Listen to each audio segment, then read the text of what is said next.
மாதம் வரக்கூடிய 21ஆம் தேதி என்னுடைய பிறந்த நாள்.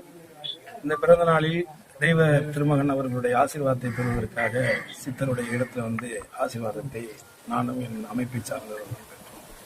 இந்த பிறந்த நாளை முன்னிட்டு துணை முதலமைச்சர் இளைஞர் நல மேம்பாட்டுத்துறையினுடைய அமைச்சராக இருக்கக்கூடிய அன்பு சகோதரர் உதயநிதி ஸ்டாலின் அவர்களுடைய துறையை இளைஞர்களிடத்திலே அந்த விளையாட்டுத்துறை எடுத்துச் செல்லும் நோக்கத்தில் விருதுநகர் மாவட்டத்தினுடைய நிர்வாகிகள் சார்பாக 22, 23 தேதிகளில் வரக்கூடிய 22, 23 தேதிகளில் மாநிலம் தழுவிய மிகப்பெரிய ஒரு கபாடி விளையாட்டு ஏற்பாடு செய்திருக்கிறார்கள்.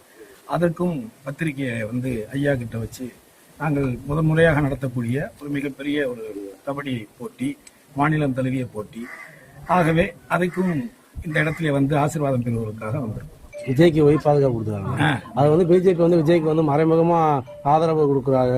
அது நமக்கு தெரியாது. அது துறை சார்ந்தது, பாதுகாப்பு துறை சார்ந்தது. அது மாநில மத்திய அரசுகளுடைய நிலைப்பாடு கொடுத்தது சரியா தவறான்னு நினைக்கிறேன். அரசியல் இருக்கான்னு தெரியல. அது நிச்சயமா எல்லாத்துலயுமே அரசியல் இருக்கும். அரசியல் இல்லாம எப்படி இருக்கும்? தமிழ்நாடு சட்ட ஒழுங்கு நிறைவாக இருக்கு.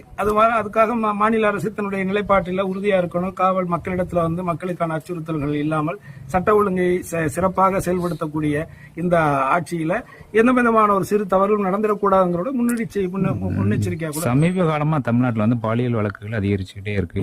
அது எப்படி பெண்களோட பாதிப்புகள் அதிகமாக இது நீங்க பாலியல் பிரச்சனைகள் தொடர்ச்சியாகவே கடந்த ஒரு 15 வருடங்களுக்கு மேலாகவே அதிகரிச்சுக்கிட்டு தான் இருக்கு.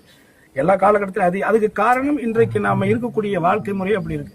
இன்னைக்கு இருக்கக்கூடிய செல்போன்கள் பயன்பாடெல்லாம் கூட தவறான ஒரு விஷயங்களை மக்கள்கிட்ட கொண்டுட்டு போகுது. ஒரு சின்ன தவறை ஒருத்தன் செஞ்சதை பார்க்கும்போது அதை வெளிப்படுத்தும் பொழுது அதை ஊடகங்கள்ல நம்ம பெருசா சோசியல் மீடியா பண்ணும் பொழுது அதை பார்த்து அதே தவறை மற்றவங்க செய்யறங்கிற இந்த அதிகரிப்பு அதிகமா இருக்குங்கிறதுதான் என்னுடைய கருத்து.